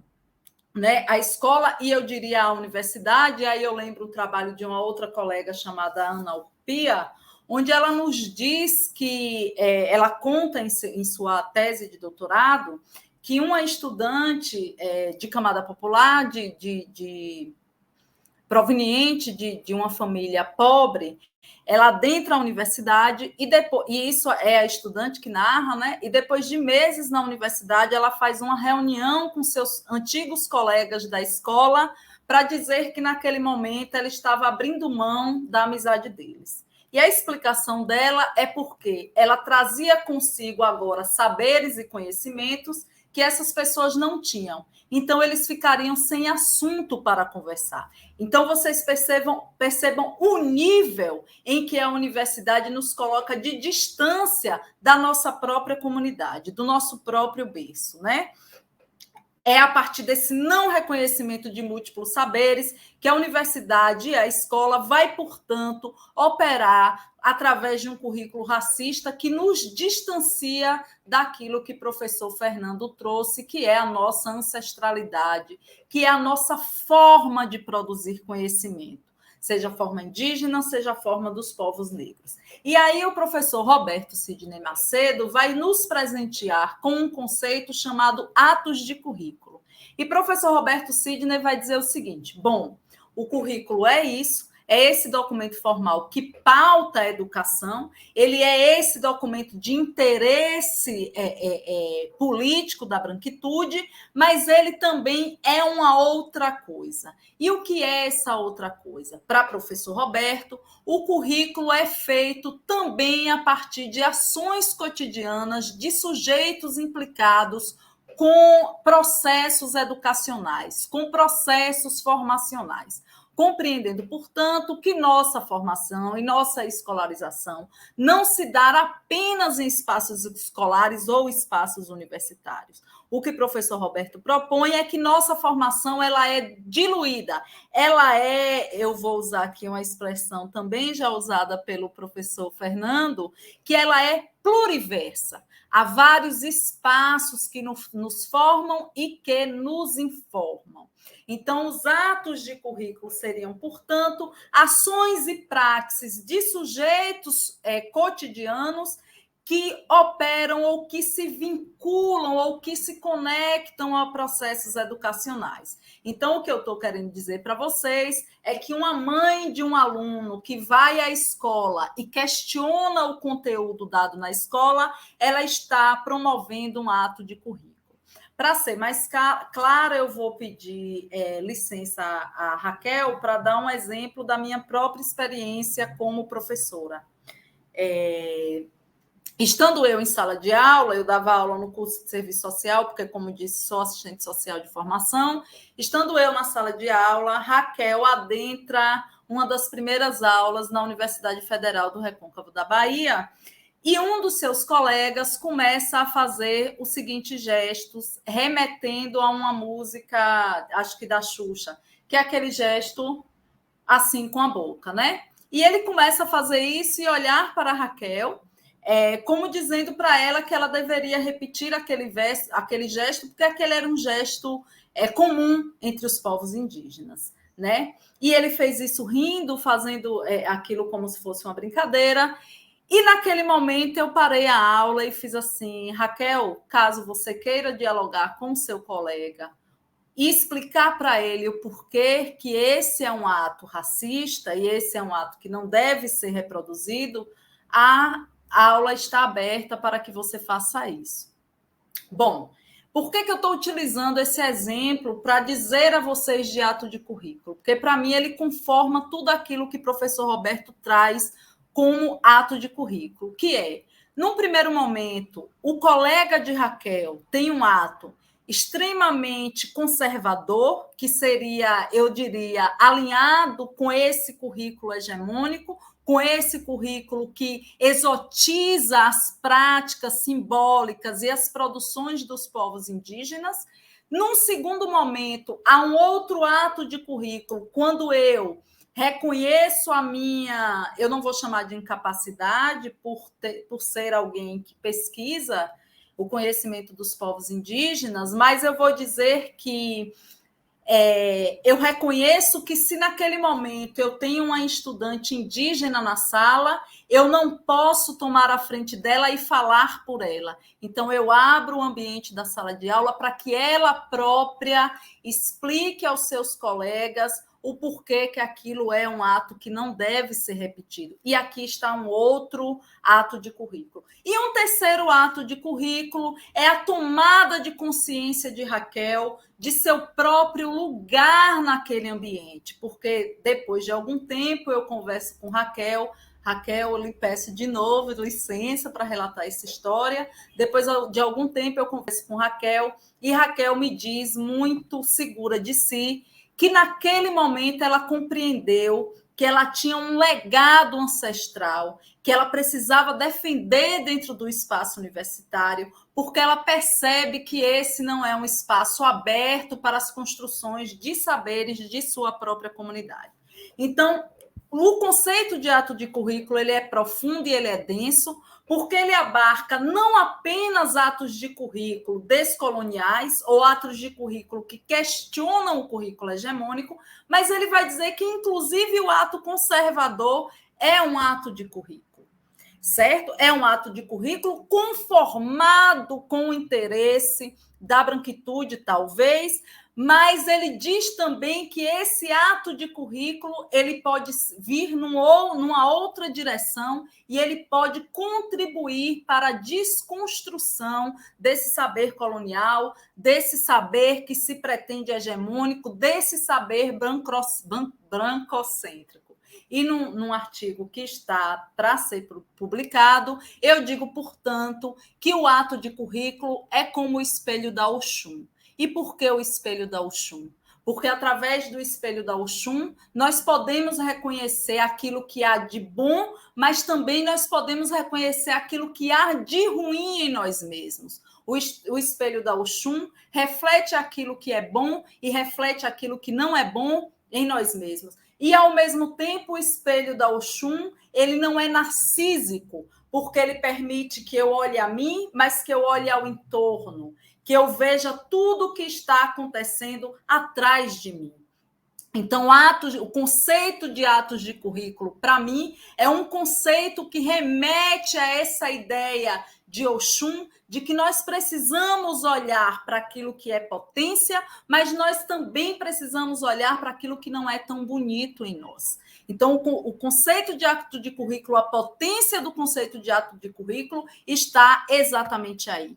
E está também no reconhecimento de que o documento curricular, ele não é algo morto, ele não é um espaço que não se pode disputar. Ao contrário disso, ato de currículo vem nos dizer que o currículo hegemônico está aí, mas que nós, como atores implicados e resistindo à colonização e aos padrões brancocêntricos, é possível uma praxis curricular outra, que questione os saberes hegemônicos. E aí, de novo, eu dialogo com o professor Fernando Pina Tavares, quando ele nos diz da pedagogia Sankofa. Quando o professor Fernando Tavares nos propõe afrocentrizar o currículo e trazer o Sankofa como esse símbolo que vai olhar para trás para construir o presente e prospectar o futuro, é exatamente isso que o professor Fernando está fazendo. Ele está trazendo um ato de currículo, um ato curriculante para questionar aquilo que é o currículo hegemônico e que tanto tem silenciado saberes ao longo dos anos e que tanto tem afastado as crianças e mesmo os adultos e os jovens que adentram a universidade das suas comunidades, dos seus locais de origem. Bom, a descolonização dos saberes, portanto, ela só é possível a partir de atos de currículo que questionem a hegemonia brancocêntrica ou que questionem a ciência moderna pautada a partir do sujeito branco, europeu e heteronormativo. E quando eu digo isso, eu digo por conta do meu próprio processo de escolarização e também de experiência na academia brasileira. Bom, na Universidade Brasileira, especificamente universidades nordestinas, porque minha graduação é na Universidade Federal do Recôncavo e meu mestrado e doutorado é na Universidade Federal da Bahia. Entretanto, a gente vai ver que esse receituário branco, que essa lógica da filosofia das ciências sociais brancocêntricas, elas vão ser reproduzidas em todas as universidades nacionais e mesmo aquelas universidades internacionais. E aí, para dizer para vocês que as minhas pesquisas quanto a atos de currículos descoloniais, ela é atravessada também pela minha própria experiência na universidade. quando lá no início da minha graduação, eu sou do sertão, eu sou de uma cidade chamada Tucano, Bahia, e retorno para minha cidade no período de férias, e durante um almoço com meu pai, a quem eu peço licença para falar sobre isso, ele me questiona algo que eu achei fantástico. Algumas pessoas já ouviram essa história, que é o seguinte: nós estávamos assistindo a um jornal da Rede Globo, o Jornal Hoje, e a repórter diz a seguinte frase: os moradores de rua da cidade de São Paulo, e meu pai olha para mim e diz assim: filha, eu gostaria que quando você voltasse para a universidade, você fizesse uma pergunta às suas professoras. Essa história de morador de rua existe? Porque eu acho que quem está na rua não mora. Quando a gente diz morador, a gente já pensa numa pessoa que tem uma casa. Então, pergunte para ela se é certo você chamar alguém de morador de rua. Eu achei aquilo fantástico. E eu fiquei olhando para o meu pai, admirando aquele homem que estava problematizando o mundo e, para mim, criando um conceito científico para entender a realidade. E quando eu retorno à universidade e converso isso durante uma aula com uma professora minha, ela me diz o seguinte: olha, seu pai deve ter lido um autor norte-americano que já fala disso há muito tempo. Eu fiz: professora, calma. Meu pai é um dono de bar do interior da Bahia. Meu pai mal lê coisas em português. Quem dirá um autor norte-americano? E isso ele tirou da cabeça dele mesmo. Não é possível. Ele deve ter visto alguma entrevista, alguma coisa que fez com que ele chegasse a essa conclusão. E na hora eu ri. Eu ainda não tinha entendimento suficiente para... ainda não tinha lido autores decoloniais e não tinha entendimento suficiente do quanto aquela cena era uma cena colonizante ou colonial, ou que dissemina esse poder colonial, essa colonialidade do poder e a colonialidade do saber a qual se refere Aníbal Quijano. É daí, portanto, que nasce meu interesse em discutir a decolonização de saberes, porque, vejam, há aqui uma compreensão colonizadora em vários níveis. Num primeiro nível, quando meu pai me pede para ir até a universidade e perguntar se ele estava certo no que ele estava pensando, então meu pai pensou o seguinte: eu penso isso, mas será que as professoras dela vão concordar comigo e dizer que eu estou certo? Ou será que o que eu estou pensando não faz muito sentido? Vou pedir que ela vá até as professoras e faça essa pergunta. E aí eu, num movimento assim de achar, e continuo achando até hoje, não apenas por isso, mas por várias outras cenas da minha vida, que meu pai era um grande intelectual, ao ir até a professora comete um outro ato desse poder colonial e dissemina mais uma vez a colonialidade do saber, que é quando ela não reconhece a capacidade de meu pai em produzir um conhecimento tão refinado no sentido de compreensão da realidade e de questionar uma jornalista que, portanto, tem um outro lugar de poder, tem um outro lugar de fala, que é esse lugar de poder do jornalismo, da produção de conhecimento para a disseminação de informação. Ali, portanto, eu me deparo com o que Aníbal Quijano chama de colonialidade do saber, que é essa ideia de que só produz saber quem está na academia e que só produz saber aquele que parte da racionalidade brancocêntrica. Nas minhas itinerâncias acadêmicas, portanto, eu vou me interessar por saberes outros, pessoas que constroem paradigmas outros de saber. E aí vou lembrar da minha mãe, que tem um grande saber sobre as folhas e do quanto a gente já passou por processos de cura a partir do que a gente chama de medicina ancestral, que é essa medicina anterior à criação da medicalização brancocêntrica. O que não quer dizer que a gente exclua o saber científico, o que não quer dizer que a gente exclua o saber da medicina, mas o que a gente está propondo aqui é que haja um diálogo, uma conversa entre esses saberes. E quando o professor Fernando Tavares volta e diz assim: é preciso voltar e buscar aquilo que eu deixei para trás, e isso não é vergonhoso, eu utilizo de novo essa metáfora do Sankofa para dizer que, nesse momento que a gente propõe como ato de currículo para a descolonização de saberes, é exatamente esse resgate de saberes ancestrais que nos permite compreender as potências do nosso povo, tanto as potências dos povos negros quanto a potência dos povos originários. E aí uma outra mentira que o currículo hegemônico vai contar é que os povos negro-africanos não produziam saber científico. Sabe-se hoje que muitas das invenções modernas são, na verdade, invenções inspiradas, vamos dizer assim, para não dizer roubadas, dos povos africanos, de vários povos africanos. Então, aí, a outra falácia do discurso, do metadiscurso científico moderno.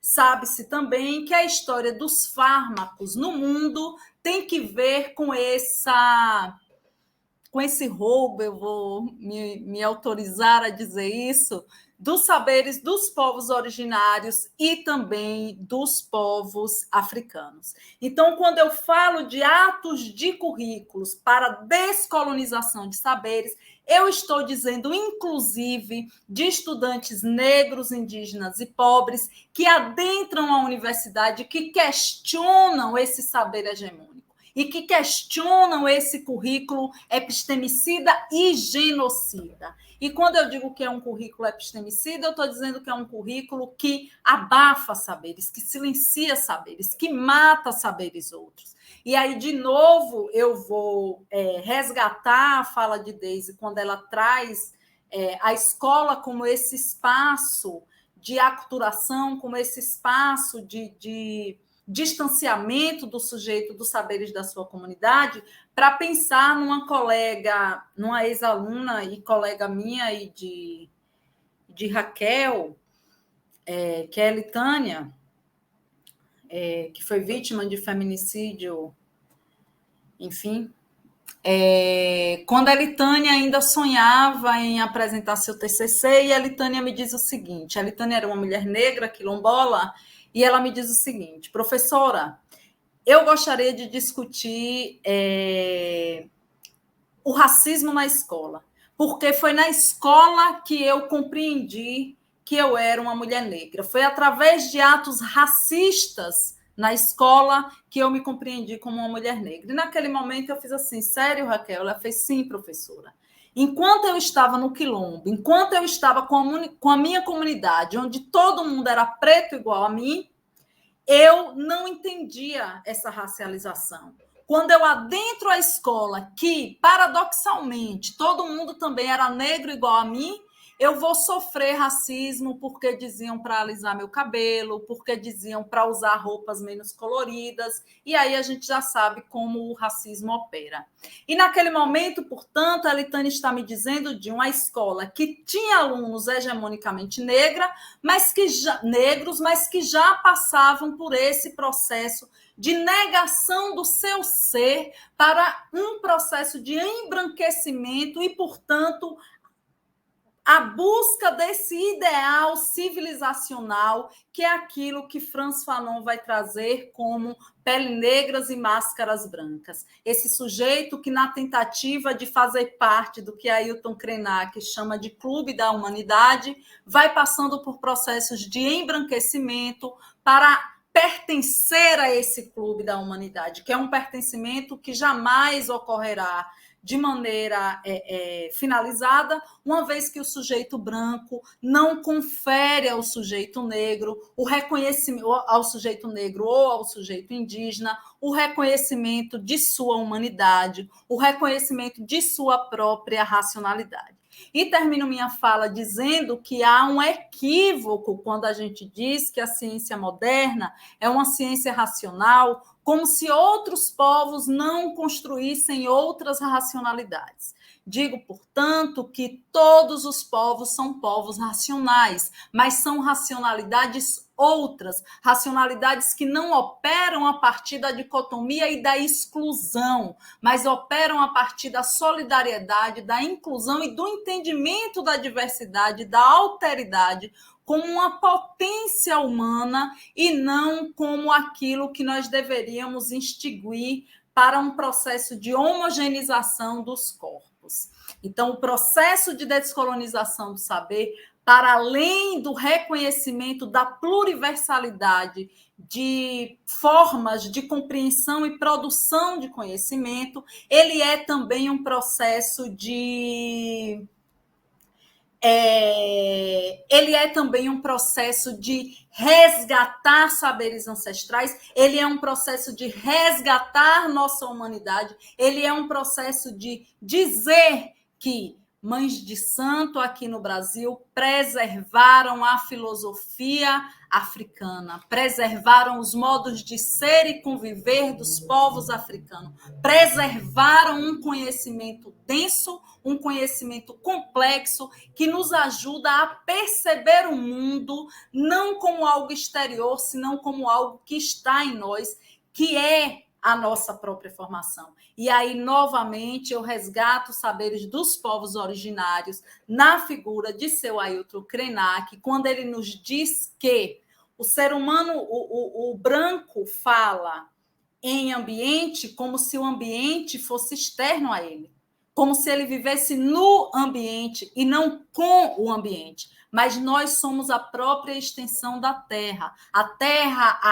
água, o ar, todos esses elementos nos constituem. E o saber ancestral, comungados nos terreiros, vai nos dizer exatamente isso. Que o que são os orixás, senão esses elementos da natureza que nos compõem. Nós não podemos esquecer que nosso corpo é constituído por quase 90% de água. Água essa representada por Mamãe Oxum e por Mamãe Iemanjá. A gente não pode esquecer, portanto, que nós somos com o mundo.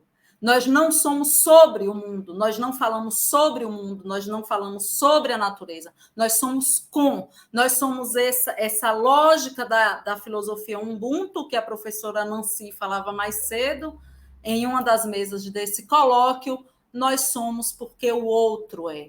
A nossa capacidade de ser só existe porque nós somos em comunhão. E é assim que eu encerro a minha fala. Muito obrigada a todas, todos e todes.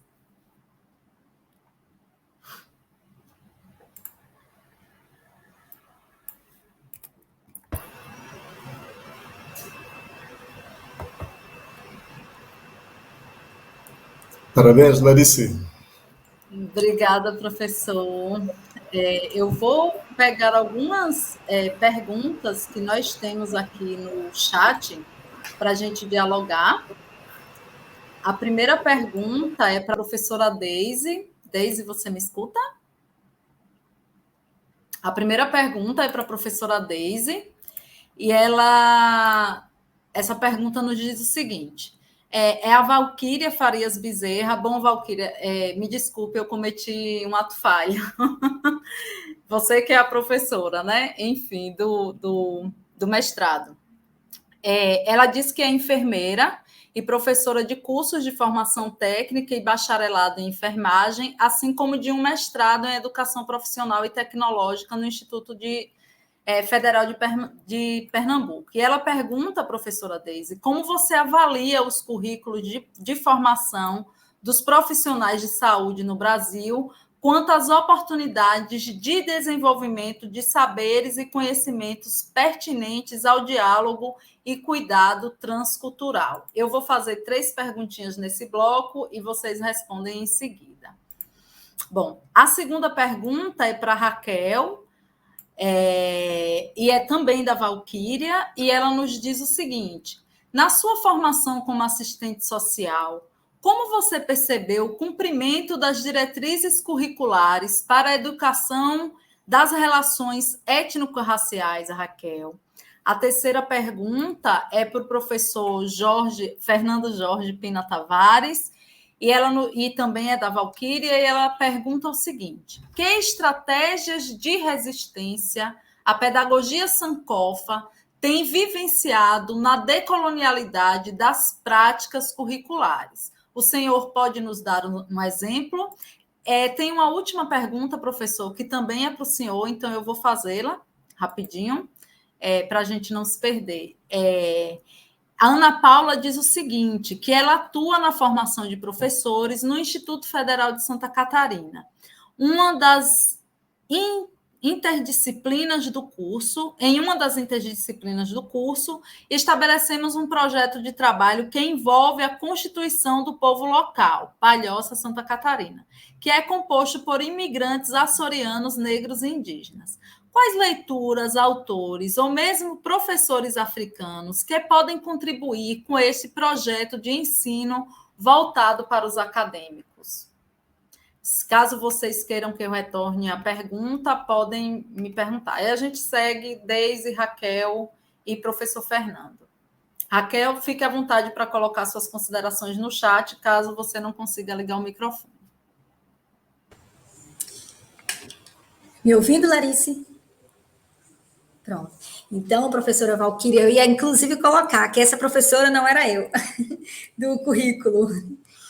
Então, Valquíria, colega, pensando a respeito do currículo, isso é algo que a gente tem conversado muito, né? Eu atuo na educação permanente em saúde, muito próximo das instituições de ensino, e a gente tem entendido como esse currículo, e usando aqui a fala de Larice, o currículo, especialmente da área de saúde, é um currículo altamente brancocêntrico, é um currículo centrado mesmo, positivista mesmo, é um currículo ainda cartesiano, é um currículo que ainda muito pouco dialoga com os princípios doutrinários do próprio Sistema Único de Saúde. É um currículo que tem a atenção primária, estabelece a atenção, reconhece a atenção primária como principal porta de entrada, mas que muito pouco prepara no seu, né, no trajeto formativo os futuros profissionais para trabalhar e atuar, por exemplo, garantindo os princípios e atributos da atenção primária. Imagine, então, para trabalhar as questões étnicas, se eu não consigo nem trazer para o currículo a questão da inter-relação com o meu próprio Sistema Único de Saúde. Então, ainda estamos muito longe. Né? E a prova disso, a gente verifica isso quando a gente está no serviço. Simplesmente não existe diálogo. Né? Quando eu comecei a fazer o trabalho próximo da comunidade cigana, eu fiquei surpresa, porque eu tive um encontro muito espontâneo com a comunidade cigana, e já em um terceiro momento, eu fazendo uma prova, apareceu uma questão relacionada à saúde dos povos ciganos, falava de uma cartilha de saúde, e eu não sabia que existia essa cartilha depois de ter feito 2 especializações. Não sabia, mais um mestrado, e não tinha conhecimento. Ou seja, nós não sabemos, nós não somos preparados para isso. Né?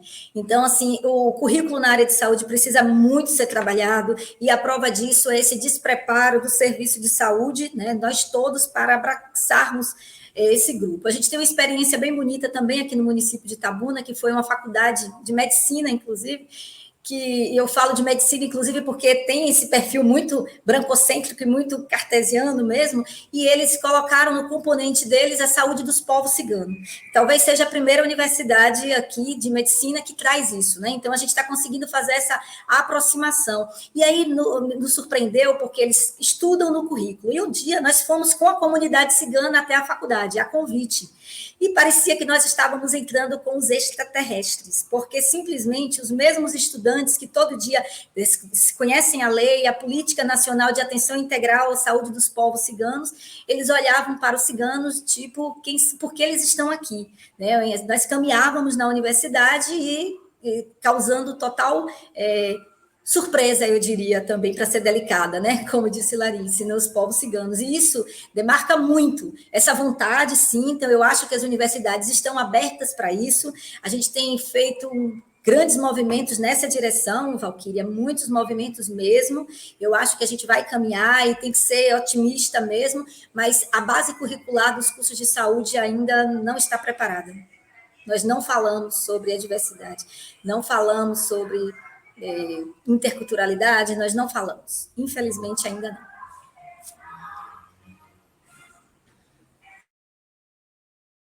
Obrigada, Deise. Professor Fernando, o senhor pode responder. Caso queira, eu repito aqui. Sim, eu agradecia se pudesse repetir, porque não peguei bem as questões. Bom, a primeira pergunta da Valquíria é: que estratégias de resistência a pedagogia Sankofa tem vivenciado na decolonialidade das práticas curriculares? Pode nos dar algum exemplo dessas Então, estratégias de resistência, né? então, por exemplo, a própria Unilab, que é a universidade onde eu trabalho, é um exemplo dessa estratégia de resistência em que você tem, por exemplo, professoras e professores que participam em concursos e que, por exemplo, durante os processos das entrevistas, das provas, os vários processos portanto, da seleção de professores, as pessoas acabam por se comprometer, digamos, com o próprio projeto que está consignado no Estatuto da Unilab e que tem a ver com o processo da integralização e da internacionalização, ou seja, a valorização da experiência africana, porque a Unilab é uma instituição que surgiu no contexto da CPLP, portanto, dos países e comunidades de povos de língua portuguesa, e com o propósito de possibilitar, sobretudo, que jovens oriundos de camadas sociais minoritários possam ter acesso, portanto, ao ensino superior e no sentido de poderem restituir, digamos, os seus saberes, portanto, a sua formação para a sua própria comunidade, né? Então, de um modo geral, o currículo da Unilab, ele é um currículo afrocentrado, que está voltado, direcionado para a valorização da experiência africana e também para outras comunidades que, portanto, constituem ou tipificam chamadas minorias, né? Mas a gente nota que há uma grande resistência, mesmo da parte não só dos dirigentes da Unilab, que normalmente são pessoas brancas, que não têm comprometimento com a África, com populações indígenas, com populações ribeirinhas, com populações, digamos, quilombolas. Mas a gente nota também que há um grande número de professores que também não têm esse compromisso, né? Então, na verdade, a resistência ela já começa dentro da própria instituição, que, digamos, é a instituição mais afrocentrada e mais decolonial que nós temos aqui no Brasil, mas em que você tem um segmento enorme de servidores, de docentes, que não têm esse comprometimento, né? Então, as estratégias de resistência, elas têm que partir de nós, de cada um de nós. Portanto, as leis de 10.639 e 11.645, eles surgiram a partir de lutas verdadeiras de comunidades negras e comunidades indígenas. E como eu apresentei na comunicação anterior, na mesa redonda, o próprio Amílcar Cabral, que foi um dos maiores líderes da libertação da África, de povos oprimidos no mundo inteiro, ele dizia que a independência dos países africanos não é suficiente para a emancipação e a libertação dos povos africanos. Então, ele mostrava, portanto, ele defendia que a cultura seria um dos instrumentos da libertação do povo oprimido, mas que era preciso que essa luta, que essa resistência continuasse mesmo após a independência e a autodeterminação política dos povos africanos. E é esta realidade que nós vivemos, por exemplo, no continente africano, em que você tem aquelas elites que assumiram o poder no período pós-colonial, que em vez de se comprometerem com os ideários da libertação, com a própria renascença africana, com o pan-africanismo, com a negritude, essas elites acabam por reproduzir o legado colonial. Por que é que os nossos currículos na África, por exemplo, não conseguem incluir as línguas africanas e os outros aportes culturais africanos? Precisamente porque essas elites que estão no poder, que fazem as leis, são, portanto, pessoas assimiladas que não têm esse compromisso. Então, a resistência ela tem que partir de cada um de nós, que somos pesquisadores, que somos educadoras e educadores, que somos professoras e professores, que somos académicos e académicas. Nós não temos que esperar pelos decretos de leis, não temos que esperar pelo governo federal, pelo governo estadual ou pelo governo municipal. Cada um tem que fazer a sua parte. Portanto, a resistência tem que continuar mesmo após a criação de mecanismos legais que possam nos municiar no sentido de nós tomarmos determinadas posições orgânicas enquanto intelectuais orgânicos, né? Então, é isso, é uma missão que cabe a cada um de nós, enquanto académicos e académicas, pesquisadores e pesquisadoras, assumir, portanto, esse papel orgânico que nos cabe, né? Obrigada, professor Fernando. A outra questão tinha a ver, portanto, com leituras, é isso, né? Isso. Então, nós temos temos um site que é Filosofia Africana, em que você encontra assim, uma pleda de produções de autores africanos e da diáspora africana, que produzem, portanto, conhecimentos em diferentes áreas, portanto, de saberes e que possam nos orientar, sobretudo nós que estamos nessa resistência e que queremos, portanto, construir uma educação afrocentrada. Mas eu posso citar vários outros autores africanos, como, por exemplo, Cheikh Anta Diop, portanto, com aquele livro sobre a unidade cultural da África Negra, ou a origem dos antigos egípcios, o próprio Amílcar Cabral, portanto, Unidade e Luta, é um livro também muito importante para a gente entender os processos de luta de libertação na África, e o Molefe Ketesanti, que é um afro-americano que tem também, que praticamente é o fundador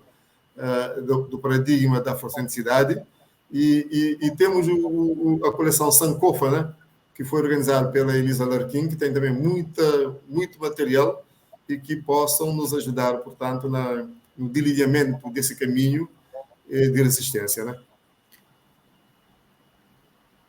Obrigada, professor Fernando. Eu vou ler a resposta da Raquel aqui, que continua com problema de microfone, e agradecer a Raquel por ter ficado, mesmo com esse problema técnico.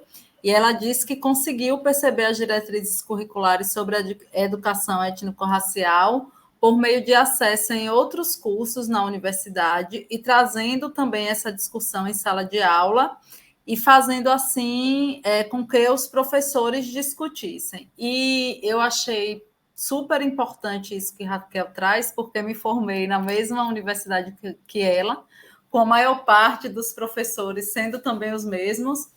E, assim, uma coisa que a gente sempre discutiu no curso de serviço social era essa dificuldade de diálogo com as questões étnico-raciais, né? Era uma discussão muito centrada na discussão marxista, mas um marxismo também que não levava em conta o fato de que a maioria dos trabalhadores brasileiros tem cor, né? Que a maioria dos trabalhadores brasileiros são pessoas negras que são submetidas, em sua maior parte, a condições precárias de trabalho.